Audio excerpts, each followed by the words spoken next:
SBI भारतीय state bank के द्वारा बहुत बड़ी वैकेंसी निकाली गई है एसबीआई क्लर्क के पोस्ट पे। और इसके लिए ऑनलाइन जो फॉर्म फिलअप होंगे वो 17/12/2024 से लेकर 7/1/2025 तक फॉर्म फिलअप किए जाएंगे। इसमें candidates can apply for vacancy in one state duty only. सिर्फ कोई भी कैंडिडेट एक ही राज्य से फॉर्म फिलअप कर सकते हैं और जिस राज्य का से फॉर्म फिलअप करेंगे वहाँ का लोकल लैंग्वेज का ज्ञान बहुत ज़रूरी है, क्योंकि लास्ट में इसका टेस्ट लिया जाएगा प्राइमरी सेकेंडरी एग्जामिनेशन के बाद, मेंस एग्ज़ाम के बाद फिर इसका टेस्ट होगा। लेकिन वैसे जो कि किसी स्टेट से किसी ने फॉर्म फिलअप किया और वहाँ का मार्कशीट या फिर सर्टिफिकेट प्रोड्यूस करता है जिसमें लोकल लैंग्वेज का मार्कशीट हो, तो उनको अलग से लोकल लैंग्वेज देने की आवश्यकता नहीं पड़ेगी। और इसमें एक और इम्पोर्टेंट बात है कि जिस स्थान से हम फॉर्म फिलअप कर रहे हैं हमारी ज्वाइनिंग भी उसी स्टेट में होगी और फिर हम दूसरे स्टेट में हमारा कभी ट्रांसफ़र नहीं हो सकता है। ठीक है, इसके बाद हम लोग देखेंगे कि टोटल सीट्स के बारे में जानेंगे कि टोटल सीट्स इस बार कितनी वैकेंसी आई है। तो 13,735 सीट हैं, जो कि अलग अलग राज्यों में अलग अलग सीट निकला है। तो उसमें कुल संख्या 13,735 है, जो कि एक एसबीआई क्लर्क के लिए बहुत बड़ी संख्या है। पहले इतनी संख्या में सीट नहीं निकलती थी। सबसे ज़्यादा सीट्स जो हैं वो यूपी में हैं, 1894 सीट्स है, जबकि यदि हम बिहार की बात करें तो 1111 सीट हैं। इसके बाद हम लोग आगे देखेंगे एग्ज़ाम डेट के बारे में। पहले जानेंगे कि एग्ज़ाम का डेट कब है। तो इसमें जो शुरुआती के जो एग्ज़ाम होंगे उसका टेंटेटिव डेट जो रखा गया है फरवरी 2025, जबकि मेंस एग्ज़ाम का जो डेट रखा गया है मार्च अप्रैल 2025, ये टेंटेटिव डेट है। इसके बाद हम लोग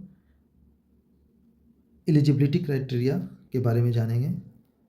तो उसमें एज लिमिट जो है वो 20 से 28 वर्ष का होना चाहिए, अर्थात 2/4/1996 से पहले जिसका जन्म नहीं हुआ हो और जिसका जन्म 1/4/2000 के बाद नहीं हुआ। 20 से 28 साल का उम्र, 20 से 28 के बीच उम्र होनी चाहिए।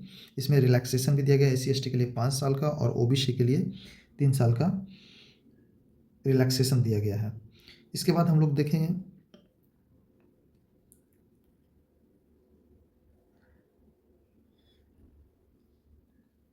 इसेंशियल एकेडमिक क्वालिफिकेशन, ये इम्पोर्टेंट है।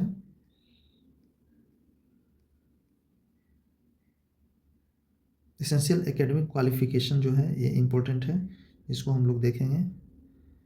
ये तो इसमें जो है graduation in any discipline from a recognised university of any equivalent qualification recognised as such by central government. तो ग्रेजुएशन की डिग्री या उसके समकक्ष होनी चाहिए किसी भी रिकॉग्नाइज्ड यूनिवर्सिटी से।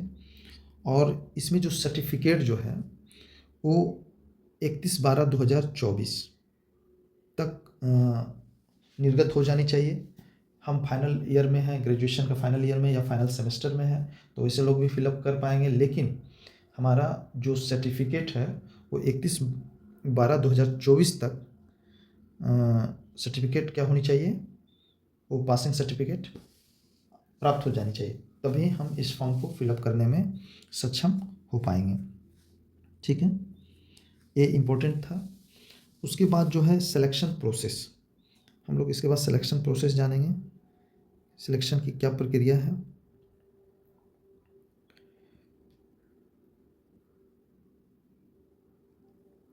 ये है सिलेक्शन प्रोसेस। तो इसमें प्रिलिमिनरी एग्जामिनेशन और उसके बाद एक है मेन एग्जामिनेशन। तो सबसे पहले हम प्राथमिक जो परीक्षा होगी उसकी ये ऑनलाइन परीक्षा होगा और कितने मार्क्स का होगा, टोटल 100 मार्क्स का होगा। और इसमें कितने सेक्शंस होंगे, 3 सेक्शन होंगे और कुल टाइमिंग होगा 1 घंटे का। तो सबसे पहला जो है इसमें इंग्लिश लैंग्वेज एक है, दूसरा न्यूमेरिकल एबिलिटी है और तीसरा रीजनिंग एबिलिटी है। Number of questions English language में 30 होंगे, जबकि न्यूमेरिकल एबिलिटी में 35 और रीजनिंग एबिलिटी में 35। मार्क्स भी इंग्लिश लैंग्वेज का 30 हो गया, न्यूमेरिकल एबिलिटी में 35 और रीजनिंग एबिलिटी में 35। टोटल ड्यूरेशन जो दिया गया है तीनों पेपर का अलग अलग है, 20-20 मिनट का है, और जो कि कुल कितना हो गया, 1 आवर हो गया। इसमें निगेटिव मार्किंग भी होगी 1/4।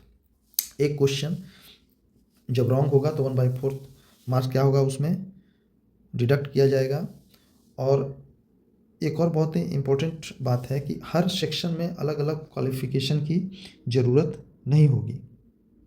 Section wise marks will not be maintained.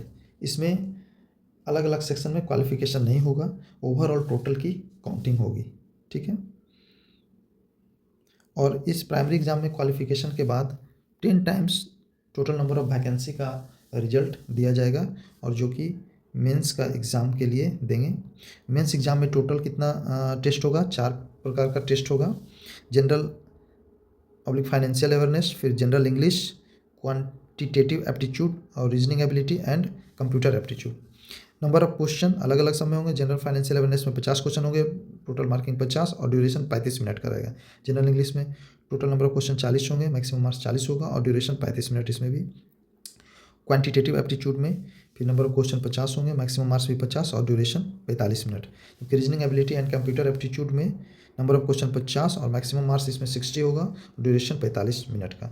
Total number of question कितना हो गया, 190, 190 क्वेश्चन हो गया, मैक्सिमम मार्क्स 200 हो गया, और 2 घंटे 40 मिनट टोटल एग्ज़ाम का ड्यूरेशन होगा। और इसमें सबसे इंपॉर्टेंट बात है, या इसमें नेगेटिव मार्किंग भी होगी, 1/4 नेगेटिव मार्किंग होगा। किसी भी नंबर ऑफ नेम ऑफ जो टेस्ट है, जो अलग अलग टेस्ट है, उसमें अलग अलग क्वालिफिकेशन की ज़रूरत नहीं होगी। Section wise marks will not be maintained, यहाँ पे होगा ओवरऑल ऐड किया जाएगा कि आपने कितना मार्क्स प्राप्त किया। किसी एक सेक्शन में कम मार्क्स आने से उसमें इफेक्ट नहीं होगा, टोटल ओवरऑल काउंटिंग होगी। ठीक है। और इसके बाद जो हम लोग देखेंगे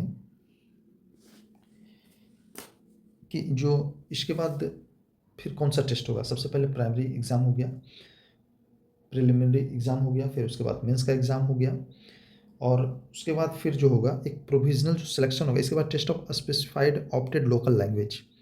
तो जिस भी राज्य से फॉर्म फिलअप किया जाएगा वहाँ का एक लोकल लैंग्वेज को ऑप्टेड लोकल लैंग्वेज होगा, जिसको क्वालिफाई करना नेसेसरी है।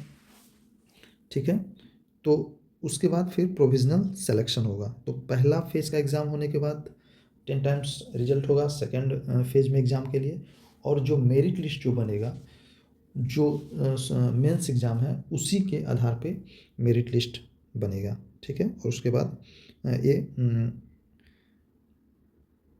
फाइनल सिलेक्शन होगा सेकेंड एग्जाम पे, लेकिन उसमें फिर लोकल जो लैंग्वेज है उसमें क्वालिफाई करना इम्पोर्टेंट है। तो ये सारी जो इन्फॉर्मेशन थी SBI क्लर्क से रिलेटेड, जो आपको अच्छी लगी होगी। Thank you.